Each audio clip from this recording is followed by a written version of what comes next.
The Tigers are in. Oh, yeah. They are the number 12 seed in the very first college football playoff committee bracket. Didn't make the top 25, by the way, but did make it as the G5 rep. I've done a little homework. By the way, not in the top 25, where 9 SEC teams got in. Go over that in a second. And I'm going to break this down with some predictions. And I really believe, somewhat because this seems to be the Tigers' year. You know, there's this old saying, good teams find ways to win, bad teams find ways to lose, right? Well, the Tigers found a way somehow to beat Arkansas. That was pretty impressive because you got to admit, you didn't think they were going to win that game until they went crazy in the fourth quarter. They came back improbably and beat USF. I don't think USF's a bad team either. That was somehow, some way winning and outscoring the Bulls 17-0 in the fourth quarter. So for those reasons, I think this is their year. I'll break it down here in just a minute. The Grizz are back in action today. Will there be joy in Memville? Because there wasn't, and there hasn't been. And this is a Big Ten game stretch. They're 3-5 now. They play Western Conference leaders. They play Eastern Conference leaders. They play playoff teams. It's a rough road.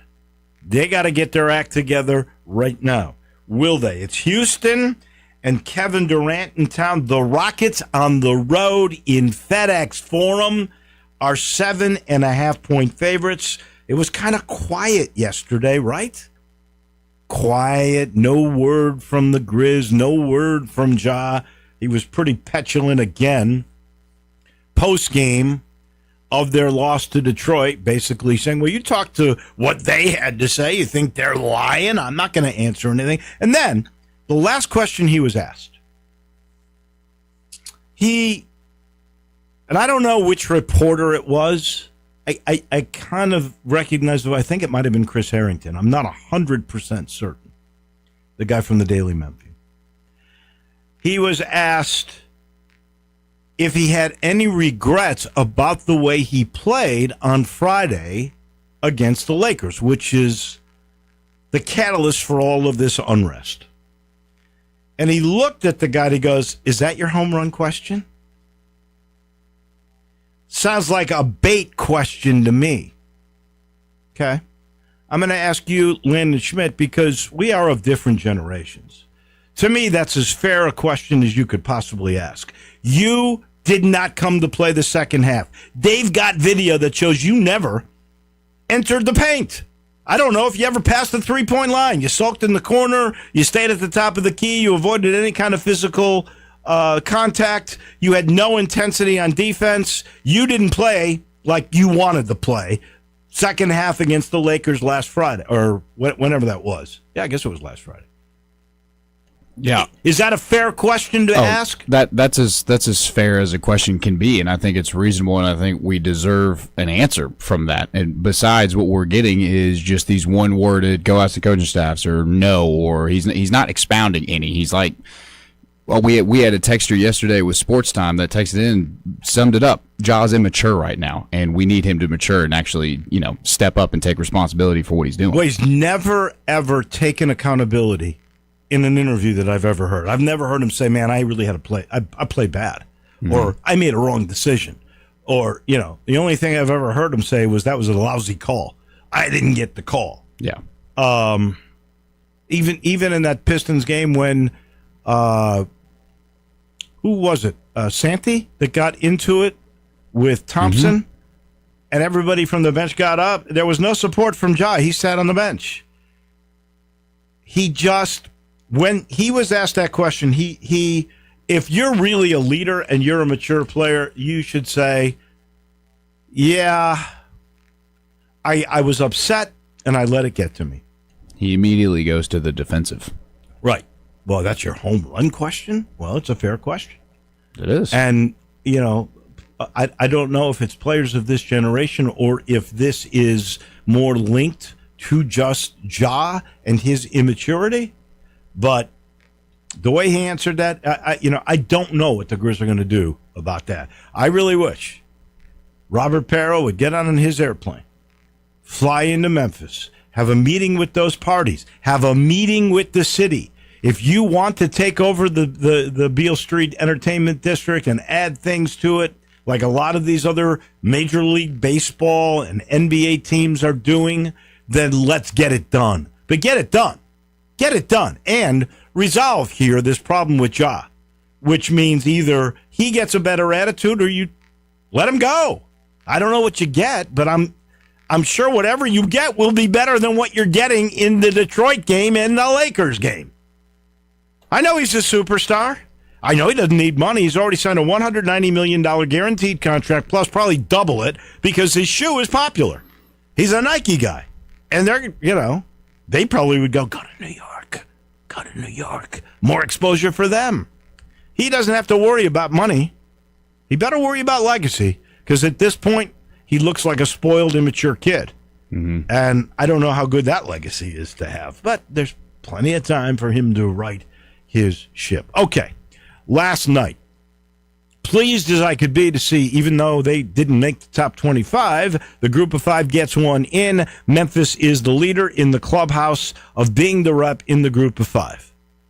It looks to me, unless something really crazy happened, that the American is a shoo-in to have their champion be the rep in the college football playoff. Clearly, they will be the number 12 seed because nobody is ranked from the American in the top 25. The highest ranked team at this point is Memphis. That's why they got in as the 12th seed to take on Georgia. So here's how it went. Ohio State 1, Indiana 2, Texas A&M 3, Alabama 4. They all get byes. Georgia's 5. They would take on Memphis. Ole Miss is 6. They would take on Virginia. Yeah. BYU is 7. They take on Notre Dame. Texas Tech is 8. They take on Oregon. Okay? Now, I went to look at all the G5 possibilities. They would be the 6 teams that are in the American. Memphis, Navy, North Texas, USF, Tulane, East Carolina. Looking on the outside, but still with a possibility, are 3 teams. San Diego State from the Mountain West, Kennesaw State from CUSA, James Madison, which seems to be the more likely of those 3 teams from the Sun Belt. They are the others. So I went through all their schedules, okay?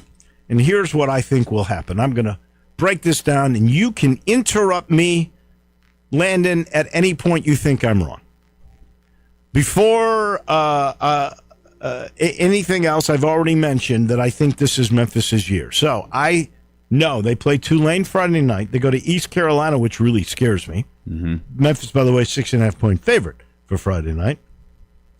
And then Navy is their last team. I think the Tigers go 3-0. That gets them in the championship game at home. That's the key. Then there is Navy. They're at Notre Dame this week, and they're like almost 4 touchdown underdogs. They're not winning that game. Mm-hmm. They were exposed last week. They were. Then they've got USF, even though it's in Annapolis. Then they have to come here on Thanksgiving. I think the Middies are going to go 0-3. They're out of the picture. They'll be out of the picture after they get destroyed by Notre Dame. And then they got to go to US. They got USF at home. North Texas at UAB, at Rice, at home against Temple. That team is going to be 3-0. Tell you how. So they're going to play Memphis in the championship game. Not so fast, my friend. Mm-hmm. USF. USF is at Navy, at UAB, Rice. I think they go 3-0. So, just so you know, they beat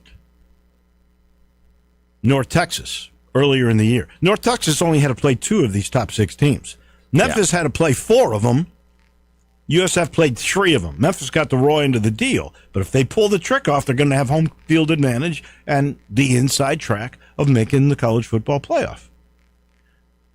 So I think USF finishes 3-0, just like Memphis, just like North Texas. It'll be USF at Simmons Bank Liberty Stadium, first Saturday in December in the championship game. That's what I think. Because Tulane loses to Memphis Friday night. Then they win out. FAU at Temple, Charlotte, worst team in the league. They'll be 3-1, but they'll have 2 losses. So goodbye to them. East Carolina, Charlotte, Memphis at UTSA and at FAU. They're going to go 3-1, but 2 losses. So they're not going to make it.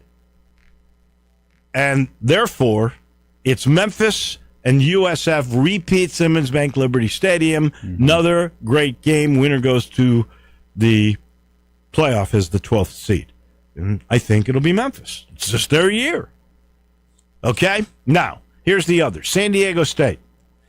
They got to go, oh, you love this. I do. Your team. I've been excited all week. They go and play at Hawaii. I think they end up losing there. And if they don't lose there, they play Boise at home the next week. They're not going to beat both those teams. So they're going to lose the game. Then they finished with San Jose State and New Mexico. They'll probably win those 2. But they're going to lose one of those 2, Hawaii or Boise, so they're out. And New Mexico's been pretty good contenders. I'm well-versed in my Mountain West. There you go. Because of the Rainbow Warriors. Kennesaw State has to play at New Mexico State. Then they've got to play the second-place team on the road at Jacksonville State. They're going to lose that game. Then they got to play 3-1 Missouri State. They could lose that game.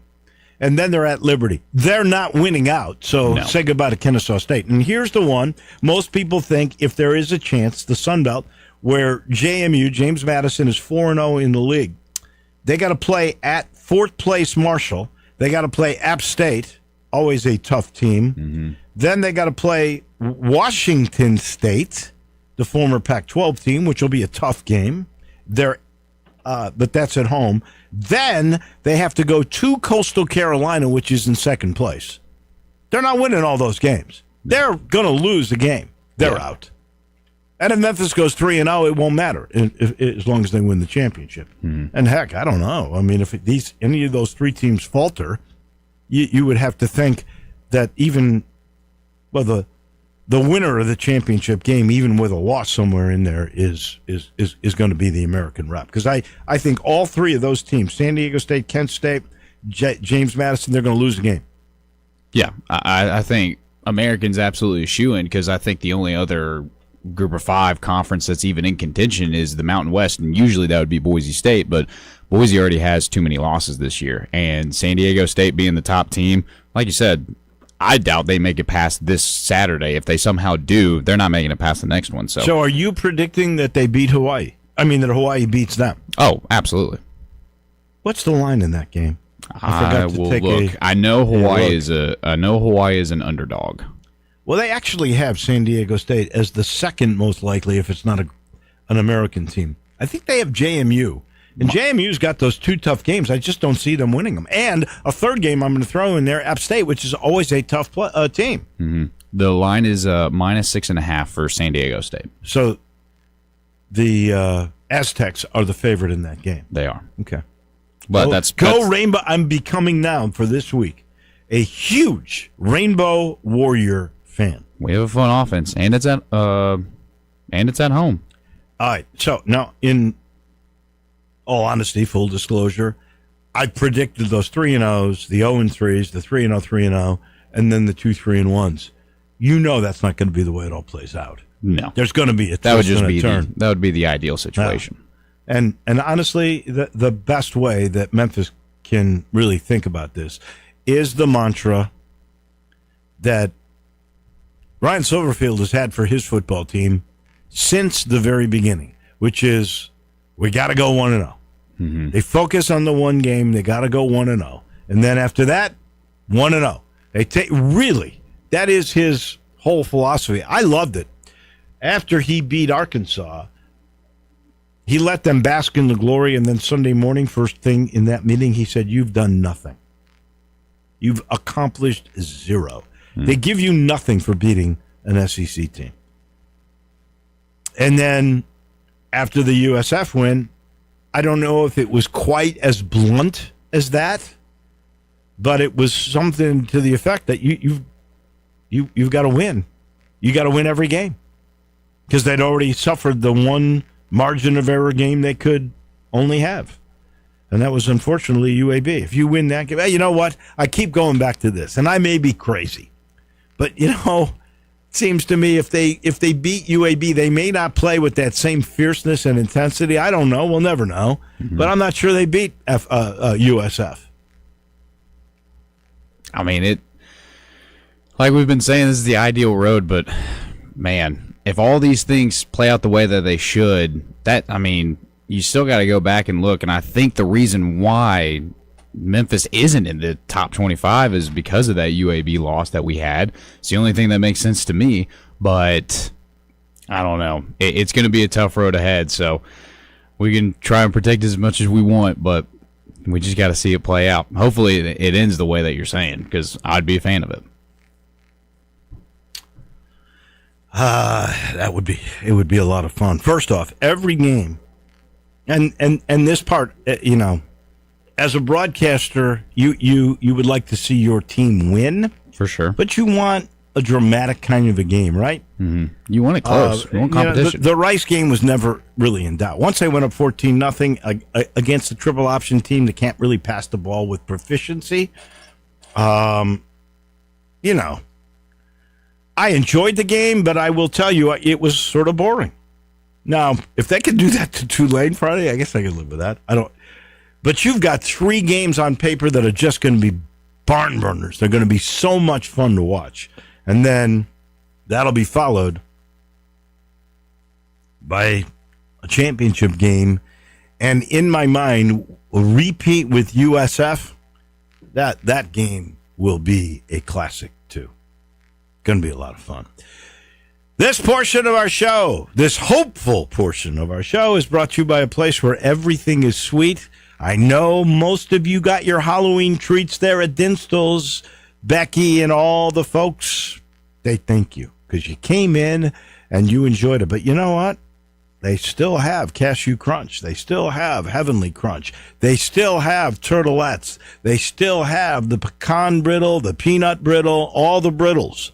They got it all. They got the best fudge in the world. I'm not saying that. That was voted about 10 years ago. There was this worldwide contest. The number one fudge in the world, that was Dinstall's.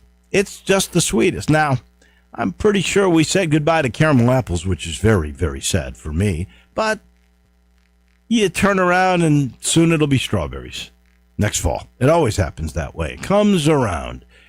The candies kind of mark the seasons. Turn your attention to Laurelwood. That's my neck of the woods, where you can get all these great, beautiful, sweet candies. Or you can go to where they make them in Pleasant View. If you want to do the burbs, you can do Collierville in Germantown, or you can go downtown, that quaint little store there. They're all open. They're all great. Sweet memories, tailgating this weekend, all happening. You can be the star of your party. All you got to do is stop first at one of those 5 Dinstalls. We take a break. When we come back, Joe Dank on the Business of Sports. We got lots to talk about. He comes your way next. Start your day with Sports 56 Mornings with Greg Gaston and Eli Savoy. Weekday mornings from 7 to 10, right here on Sports 56 and 98.5 FM. Running a business is hard enough, but cleaning a business? Your time's too valuable for that. You need Hilo Commercial Services, dedicated professional cleaners with 15 years of cleaning experience. Hilo customizes your cleaning needs, and you get the JRD guarantee. We clean until you're satisfied. Shopping center, retail spaces, medical, legal offices, Hilo cleans it all. Visit MrCleanTeam.com. That is MrCleanTeam, MrCleanTeam.com for Hilo Commercial Services.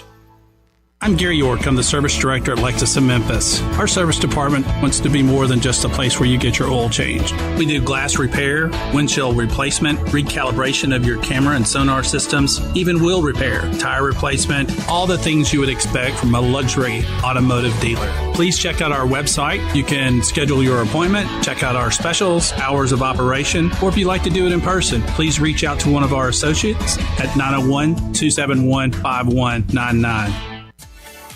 At Jason's Deli, when you're dining in or picking up curbside, you can expect wholesome food and no surprises, just delicious sandwiches, crisp salads, and quick quality meals made with the freshest ingredients and no artificial trans fats, MSG, high fructose corn syrup, or artificial colors and dyes. Around here, a lot of thought goes into what we put into our food and what we take out of it, because you're not just taking a bite, you're getting a taste of who we are. New items are constantly being created to expand our menu for all tastes and special diets with vegan and gluten-free options available. Convenience and on-time delivery you can count on. It's just a click away at jasonsdeli.com, so whether you need to feed 5 people or 5,000, the team at Jason's Deli, they have the credentials and the commitment to keep you satisfied. Freshness is nearby at Jason's Deli with locations at Ridgeway in the Park Place Center, Poplar and Highland, Germantown Road in Cordova, and on Goodman Road in Olive Branch. Jason's Deli. It's wholesome food and no surprises.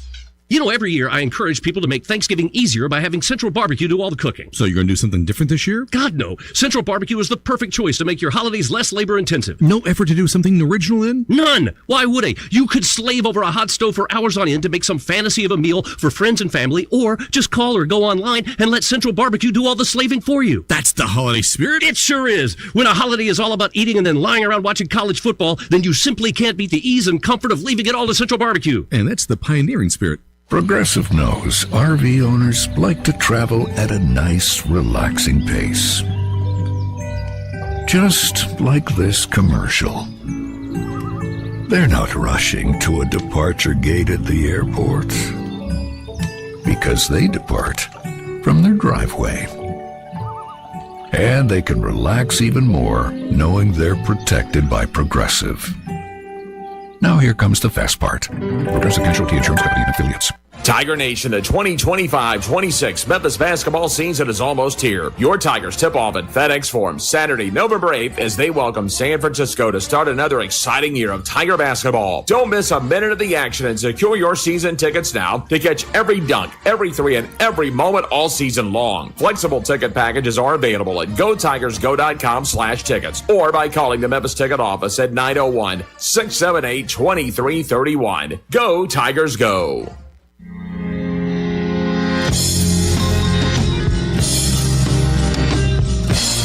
Now back to Wolo and Friends on Sports 56. Here once again is the voice of the Tigers, Dave Woloshin. In another life, Joe Dank was the general manager of Channels 24 and 30, also a producer and director of TV sports, and now a famous sports business analyst for the show every single Wednesday in this time slot. Good morning, Mr. Dank. We had one heck of a World Series, a classic 7 games. How did Major League Baseball, the Dodgers and the Blue Jays do? Good morning.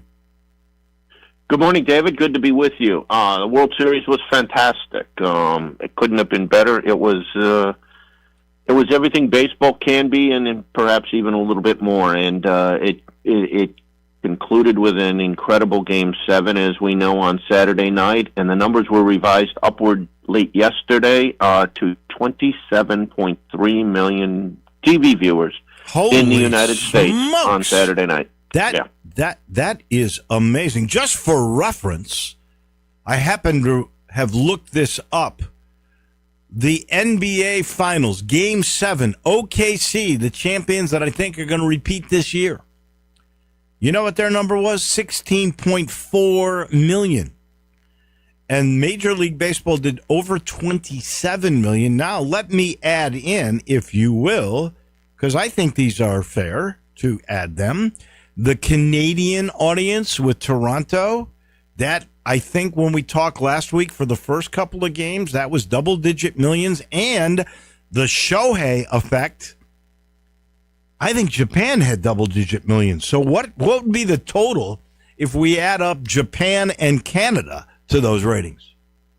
Well, so Canada has already been calculated, and with Canada, it's $38.2 million for Game 7. So that's over double the NBA final game. Yeah, yes, it is, and quite frankly, a fair comparison because, as we know, there is one Major League Baseball team in Canada. There was one NBA team in Canada. Now, the clarifier there obviously was the Raptors did not play in that NBA final last year, but they did a few years ago, and so it worked. It would be interesting to find that one. And also, if I could point out, the superstar from OKC, Shai Gilgeous-Alexander, if I recall, is a Canadian. So there you go. So look, the 38.2 is really interesting. The Sunday night TV rating in Canada was the most watched English language broadcast ever, other than the 2010 Vancouver Olympics.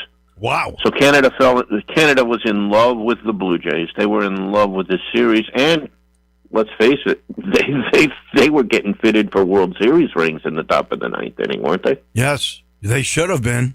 It was there. It's crazy. If you look at the play at the plates, you look at the line drive in Game 6. I mean, they were there. They were there to win this whole thing. It just didn't happen. Give the Dodgers a lot of credit. I'm curious. What about with Shohei? You know, they got the DH rule for him. He's got an effect in Japan too. If I recall, games 1 and 2 is $10 million. So if we add into the $38 million the Japanese number? Right. We expect to hear that later today, but if the first two did 10, I think it's very fair to say we expect more in their Game 6 and 7, for example. Game 7, so add 10 to 15 million.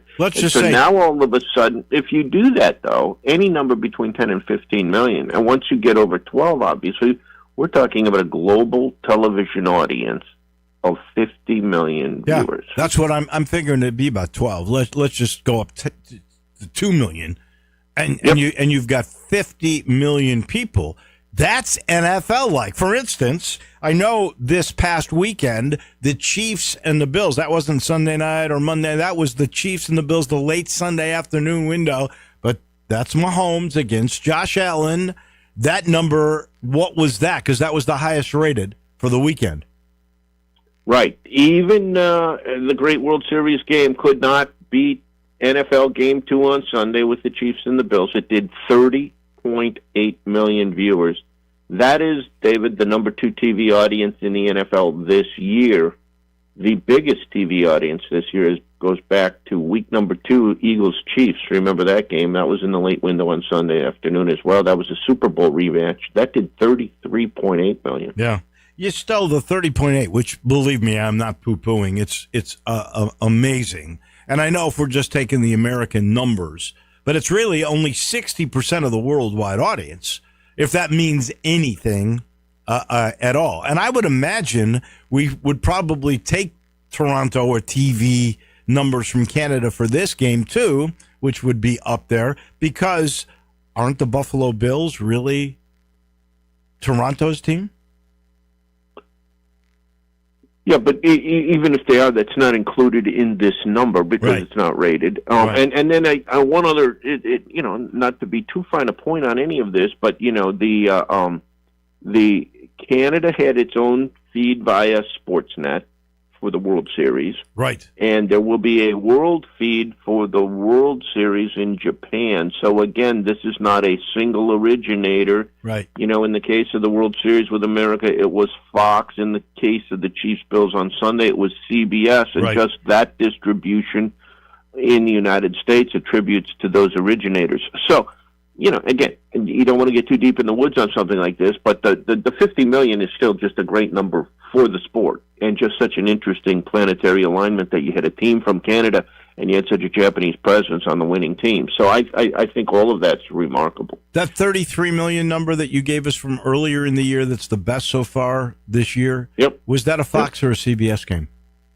That was Fox. Eagles Okay. Chief, it was the Super Bowl rematch. Now, what people are looking to really be the top game of the year, the Chiefs play the Cowboys in the late game on Thanksgiving Day on CBS. And so they're looking for a number even bigger than the $33 million back in week 2. I will say this. We know how healthy the NFL is. I think baseball has righted its ship. I think these new rules, particularly the pitch clock, have made this a much more watchable game. I like the fact, I know you don't like this because of innate strategy, but if a reliever comes in, he's got to face 3 batters. I like that. It makes the game move quicker. I like the fact that you can't throw to a base with a base runner on more than 3 times or the guy gets the next base. I like that too. That means you're limited in doing that and slowing the game down. I think the new rules have helped baseball, and I think these numbers are proof of that.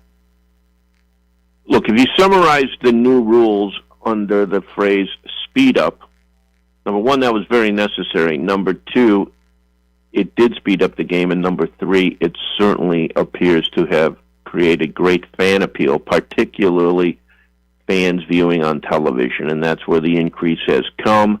I think there is absolutely a direct link between the increased television ratings and the length of games and the pace of play. So that was the objective in the rules changes. You can debate individual elements of those rule changes, but the primary consideration on all of the rules changes was pace of play and speed up the game, and certainly it's been a success from that standpoint, and the ratings are better, and baseball's better for it. Now, let's see if they can figure out a way to get a CBA so we don't take this game that's really back and ascending and somehow hit one of those unfortunate shutdowns again in a lockout situation. That would be a real shame. That would be a disaster. The other aspect of these numbers, honestly, is star power, as was pointed out beautifully by Tim Doohan yesterday.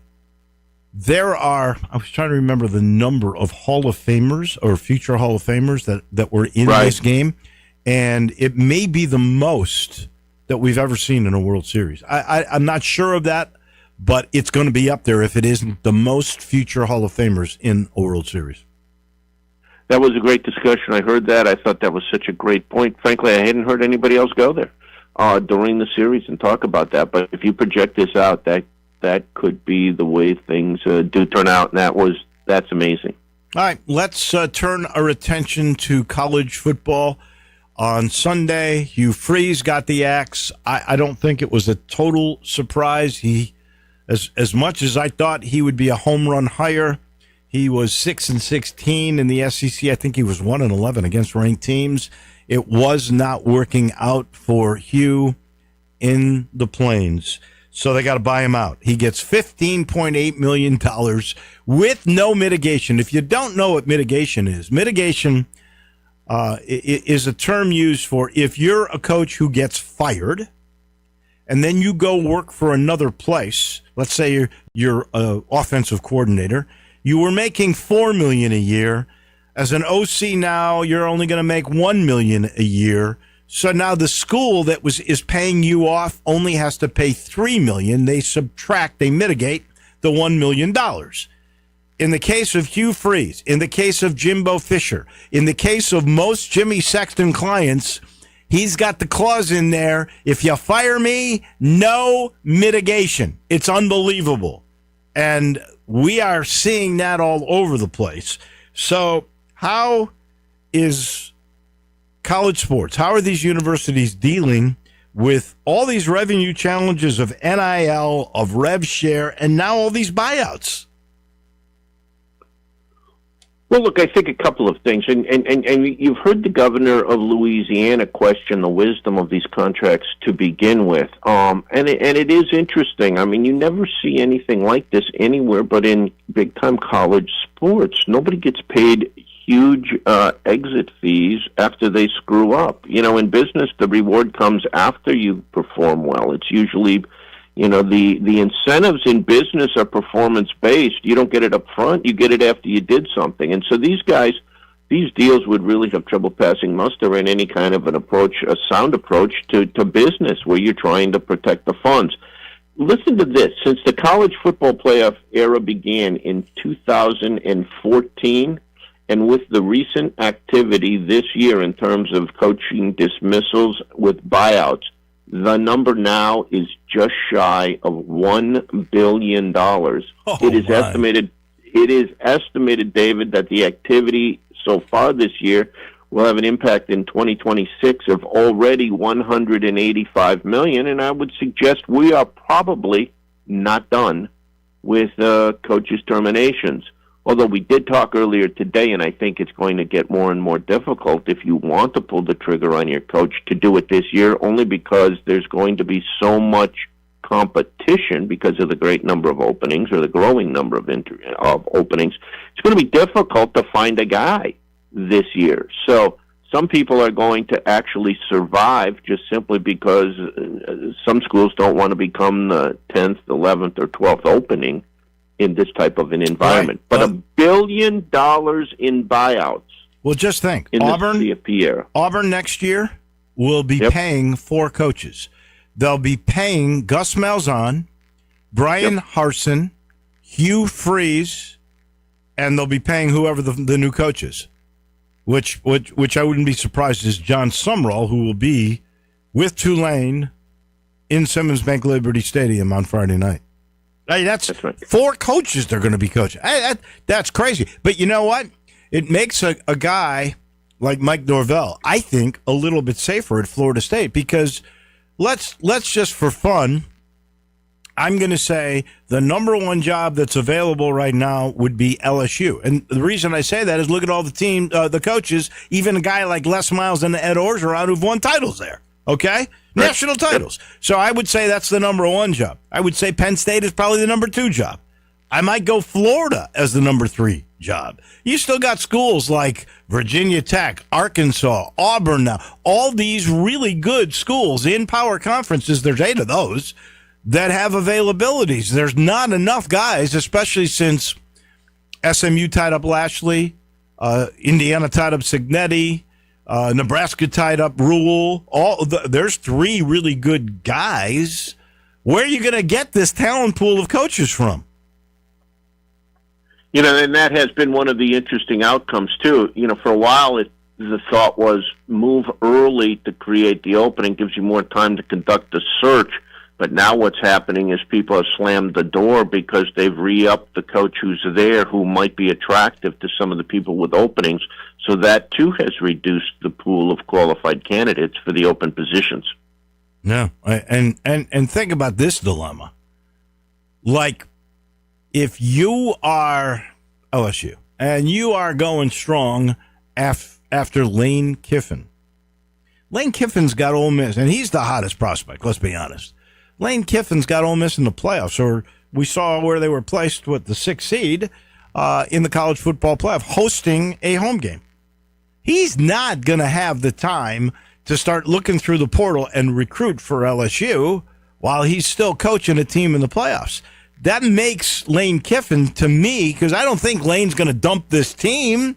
He's got a chance to win the national title. That makes him less attractive. It's just really going to be hard to fill these positions this year. It is, and it's going to be a storyline that dominates the postseason. So, you know, there is nothing that really can happen to change the difficult nature of this. They did alter the portal dates, which I think helped a little bit here. And I think that was very important because, you know, the interesting thing is, you know, schools and the program or a coach looking to move should not necessarily be penalized because they made the playoffs, right? But it sometimes feels that way because you're so focused on team prep for that you can't prepare for the next round of the portal and some of the other things that were happening. So it's a tough spot for a lot of people. All right, real quick, college basketball has begun. You had the Duke game on last night. You even had a women's game with UConn and Louisville. So we're back in full swing, and the Tigers, of course, open up Saturday afternoon. I still don't know why that's a 2 o'clock game. I wonder if there's something at FedEx Forum Saturday night. But you got a 2 o'clock game in FedEx Forum. 21 of the 31 Tiger games are on national TV. Listen to this, Joe. Friday night for the Tigers football game. This is a little different. Yep. But I'm excited about it. The lead-in for Memphis-Tulane is North Carolina-Kansas basketball. How about that lead-in? That number should be really good for the Tigers and the Green Wave. Yeah, I think that's terrific. I mean, first of all, they are in the A position, the Friday night primetime game, limited outside competition from other games. It's a meaningful game in the American. It should be a good football game, but now all of a sudden you got a nice audience being dumped into your football broadcast. Can't be in a better spot. I'm with you on that. Joe, 17 on ESPN for the Tiger basketball team. One big CBS, one CBS Sports Network, 21 of 31 that will end up being all across the country. And that doesn't, I mean, really, they're all that way if you count ESPN Plus as a national platform. Well, so I think this, in looking at this, I really believe you could make the case that this is probably the best non-Power 5, and I say Power 5 because when we go to basketball, we include the Big East, okay? So this is the best non-Power 5 TV schedule for an individual school in the country. And I would suggest that there's just two reasons for that. Number one is that the non-conference games that Memphis has put together drives some pretty good TV windows for them, and that's to their credit. And then secondarily, and this is never to be underestimated, I think, the American Conference TV deal is pretty good because those exposures on the ESPN, ESPN2, and ESPNU, those all come from that. And that CBS broadcast network game against Baylor on December 6th, 3:30 in the afternoon. That is part of the American Conference TV package, and Memphis, as we know, has been regularly designated to appear in that game. So sometimes, there are some benefits associated. We always say maybe the American is the best of the rest, and while it's not the preferred place to be, it beats a lot of other places you could be. Well, again, football's great, and we just went through that whole scenario. If they could only get that way with hoops. Joe Dank, as always, we thank you. We'll talk to you next week. Thank you, David. That's our man on sports business. That is Joe Dank on the business of the Bulls. That's Steve Earhart. He's right around the corner, whether you're a small business owner, a single mom, maybe you're buying your first home. I got to tell you about Southern Security. They could be your trusted financial partner. For 75 years, they've been serving the Mid-South with the best rates, the best service, the best technology. They've been voted the best credit union in the Mid-South for 6 straight years. I talked with their leader, that's Dawn Grader, and she was telling me their new building, we may be out there for the grand opening, is coming in the middle of December. Wait till you see this state-of-the-art branch. It's crazy good. And you can join the Southern Security family two-way, southernsecurity.org, or call and talk to a human being at 901-452-7900. Southern Security is a proud supporter of the Tigers. They are federally insured by NCUA. They're your home team credit union. They are Southern Security. I sit in the Family Leisure Studios. Don't forget, it's the hot tub and swim spa clearance sale now, with hot tubs starting at under $2,500. The big swim spa's under $15,000, and the best part, in my mind, the best patio furniture around. State of the art, newest designs, newest fabrics, in stock patio furniture, 50% off at Family Leisure. We take the break. Mr. E, the head honcho, the big cheese of the AutoZone Liberty Bowl, comes your way in a minute. Sports 56 and 98.5 FM. Available locally on your radio dial as well as around the world online at sports56whbq.com. Take us with you everywhere by downloading the Sports 56 app. And at home, just say, Alexa, play Sports 56. Wherever you are, it's easy to stay tuned to Sports 56 and 98.5 FM.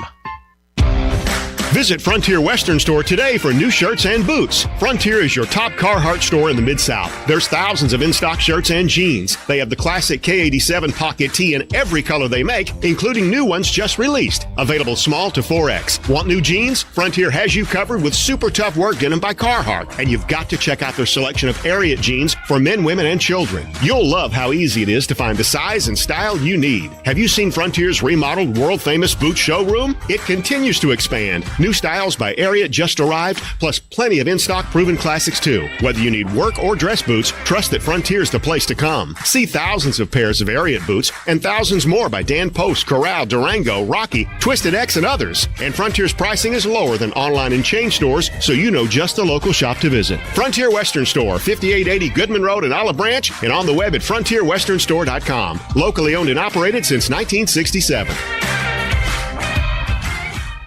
Rick's Powder Coating for a beautiful finish every time. Rick's Powder Coating specializes in automotive, ornamental, residential, and industrial coating. With 2 conveyor lines and the largest batch ovens in the Mid-South, Rick's can accommodate all of your powder coating needs. Locally owned and operated since 2002, Rick's Powder Coating will customize a beautiful finish just for you.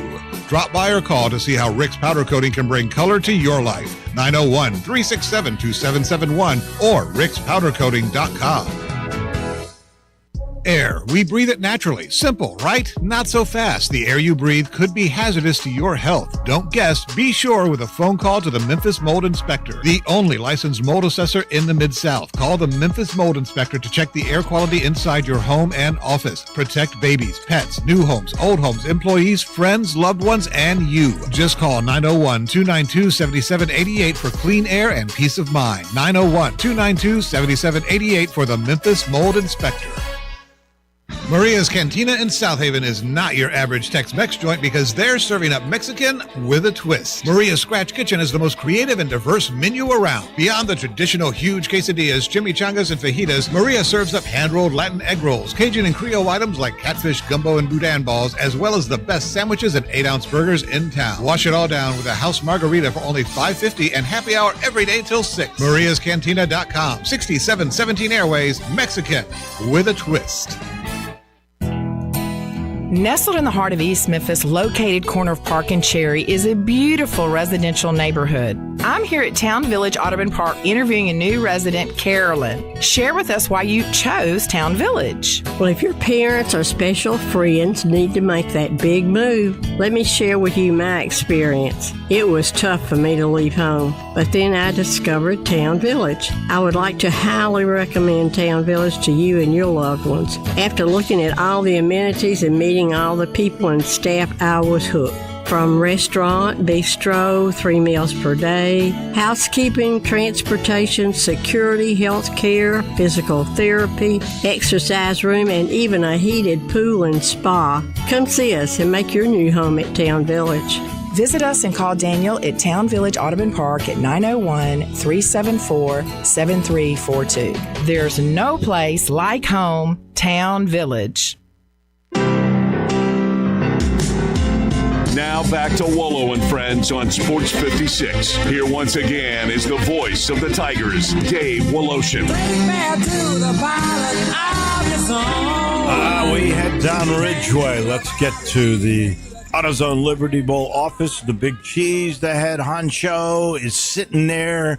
He may be hearing the clock a-ticking because when the final bowl game is played this year, the contracts are up for grabs. And I think they say there has to be a decision by December the 1st on what they're going to do. If that's the case, Steve Earhart, what's going on? Because the clock is ticking. You're absolutely right, Dave. And I think it's certainly public knowledge that on December 1st, in the contract, the big contract between ESPN and the college football playoff system, which includes all, 10 of the conferences and Notre Dame that signed that contract, that it basically the first 6 years there's a rollover clause in that contract, and if there's no decision made by December 1st, then it automatically rolls over. And so the Big Ten and the SEC are battling each other about if there should be an adjustment made to the college football playoff. So, as you know, this year there's 12 teams, and of course the great news is that Memphis has the opportunity to be one of those 12 teams this year. They got to take care of their business, as you've been talking about. But if there is no decision made by December 1st, then everything just rolls over. But there is an opportunity for and basically it's in the control of the two conferences, the big guys. They have the voting control. That's why people say, well, what about all the other conferences? No, the Big Ten and the SEC, between the two of them, they control the votes. So they're arguing over how many teams should be in the playoff system in 2026. So that's what the holdup is. So, yes, by December 1st, there is no meeting, this I can report, that there is no meeting scheduled for the College Football Playoff Committee, which is the commissioners of the conferences, before December 1st. So when we're going to hit December 1st, then here's what I expect. I expect that there'll be an extension, and there'll be some status quo for the 20. Well, obviously the 25 is already baked in, but there'll be a potential of a status quo for 26, and then they'll go debate for another 12 months, and then the next deadline will be December 1st, 2026. So, yeah, we're all moving forward, and when I say all the bowls, including the college football playoff, and every other bowl was on the same 6-year cycle, which ends with this year's game. So let me get this right. If there is not a decision made by a lot of different entities, really the SEC and the Big Ten, 26 days from now, then your deal with the Big 12 and the SEC stays intact. That's what we're all predicting. So nothing has been formalized or anything like that, because everybody's waiting to see. Now, if magically the Big Ten and the SEC get together and, for example, say, hey, we're satisfied. The Big Ten has been the ones pushing to have an extension, and there's a reason why they're doing that, because their partner is Fox, and Fox does not have any of the rights in the college football playoff. It's all ESPN. ESPN is the SEC's network, and so ESPN wants to hang on to that. So by Fox and Big Ten pushing an expansion, then maybe Fox can get into the henhouse, so to speak. The Fox get into the henhouse and get some games if there's an expansion. So that's what is really going on. I noticed you just finished with Joe Dank. In fact, Joe Dank in the business of sports, he's on our board of directors of the AutoZone Liberty Bowl Association, so we're proud of Joe. Joe knows those kind of intrigues there in the back room and who's really driving it. It's all about the money but yeah, we look forward. We're going to continue with our Big 12 and our SEC, and then we have that third arrangement with the American, because we want to support the University of Memphis. And, of course, we've had Memphis in the AutoZone Liberty Bowl a couple times over the last 10 years. So, I fully expect we'll be going right down the same road here, and there'll be another several months of negotiations about whether the Big Ten and the SEC will expand the playoff in 2026. But for us at the AutoZone Liberty Bowl, we'll be heading right down the same road with the conference agreements will stay intact for 26. Well, it would seem to me, honestly, that if you're trying to make the most money, just follow the model the NFL did. You would want Fox in. You would have Fox and ESPN. That makes more sense Dave, to me. But I'm not sure that, and Roy Kramer, a great, he was one of the commissioners that really had some far views on, and he established the conference championship game and brought in the team's expansion there. He said, no, you got to be a little bit careful, because putting a professional model inside an academic institutional network can be tricky. Now we've got kind of a combination. We've got a semi-playoff deal. We've got players being paid now. But if you take away the overall deal, what are we trying to accomplish for the most universities? The bowl system has created an opportunity for the universities to have a great successful end of the year. They can come home 30 of them can come home saying we're the champion of, say, the Rose Bowl, the Sugar Bowl, the AutoZone Liberty Bowl. Bring a trophy home. Their alumni are excited. They're pleased. Look at the University of Memphis when they had one of the big upticks when they played in our game or in the Cotton Bowl that year, and they came home with a celebration. But when you get knocked out in the early rounds or you don't make the playoff system, is that the best thing for the most number of colleges? How many universities can really be the potential to win it all? And then you take away the opportunity for, a lot of young men. And one thing that is good about college football is with all the angst about the portals and paying the players, the house settlement, ratings are up, the games are exciting, they're closer in, point spread at the end of the game. I saw some statistics where, that the margin of difference in the victory or defeat is the smallest in years. So everybody's excited about it, but we need to be a little bit careful that we don't just become a pro league. And you look at what's happened, I mean, here even in Memphis with the UFL now bailing out of town here. It was good football. It was the next best football to the NFL, but you take that out of the college atmosphere and the college university support, you got to be careful. So let's be a little bit careful about just saying, hey, it's all about the network. I understand what you're saying, but I hate to say this, toothpaste is out of the tube, my friend. It's pro. They're paying NIL, they're paying revenue share, and they're always looking for more money. Okay. Fox is going to get in. I hate to say it, but you're only going to lose. You're only going to lose. It's only going to go to 16 teams, so don't worry about it. You're only going to lose four more teams, 2 games. That would be it. Anyway, real quick, because I know you publish this every week. My new prediction for the AutoZone Liberty Bowl is Kansas State and LSU. LSU's got to win one game. They're going to beat Western Kentucky. They'll get in with an interim coach. And K-State, they got Oklahoma State. They already got I think they're going to sneak in. I think that's the game. A lot of purple. Well, Dave, we'll be publicizing your predictions along with all the ESPN and USA Today's, and you may not be far off here. There's a lot of projections. Can Auburn sneak in yet? Missouri's been picked a lot. LSU, we haven't had LSU for many, many years, and certainly Auburn we haven't had. Now they've got to come back. They played close all year, and now they've made a coaching change, and we'll see whether some of these coaching changes, Florida even, they looked awfully good. They had Georgia there, and Mississippi State, they could be the dark horse this week when they host Georgia down there in Starkville. So, a lot of combinations, but we'll publicize yours tomorrow when we send out the notice to the rest of the country. Dave Voloshin picks LSU versus Kansas State. I thank you, my friend. We'll see you Friday night at Simmons Bank Liberty Stadium.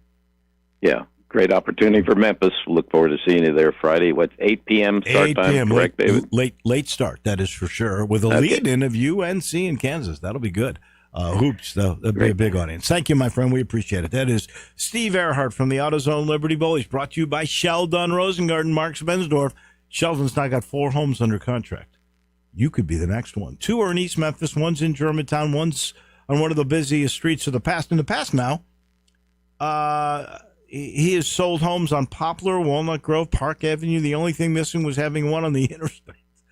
Until someone did call him, and I saw this house. It's really a beauty. That backs up near I-240 on Walnut Grove. And by the way, that one sold. So wherever your home's located, from downtown to midtown to Germantown or Collierville, Sheldon says talk to 2 or 3 real estate agents. Just make sure he's one of them. He's got that highly successful strategic marketing program that makes the difference in what you make and when you make it. Reach him 2 ways, 483-0546, or the website that says it all, MemphisRelocate.com, 483-0546, or MemphisRelocate.com. Get the job done. Call Sheldon. That'll do it for us. Usual cast of characters. That'll be tomorrow morning. Johnny Radio's around the corner. Have a great day, everyone.